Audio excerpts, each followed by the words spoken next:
of a stupid fellow whom people called Dullhead carrying off his daughter, and he began to make fresh conditions.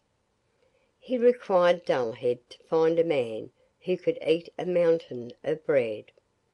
Dullhead did not wait to consider long, but went straight off to the forest, and there on the same spot sat a man who was drawing in a strap as tight as he could round his body, and making a most woeful face the while. Said he, "I've eaten up a whole ovenful of loaves, but what's the good of that to anyone who is as hungry as I am? I declare, my stomach feels quite empty, and I must draw my belt tight if I'm not to die of starvation."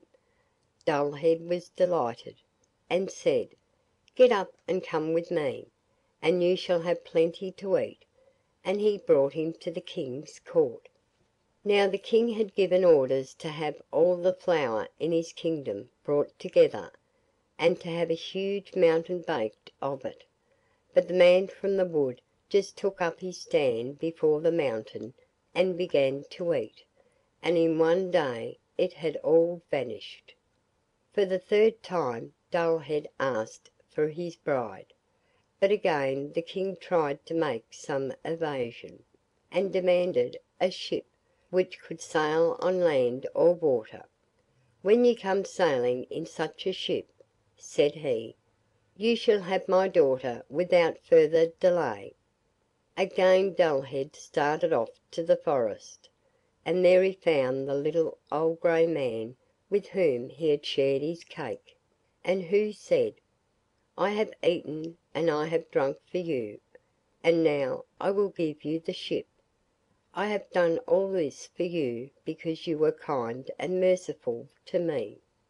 Then he gave Dullhead a ship which could sail on land or water, and when the King saw it he felt he could no longer refuse him his daughter.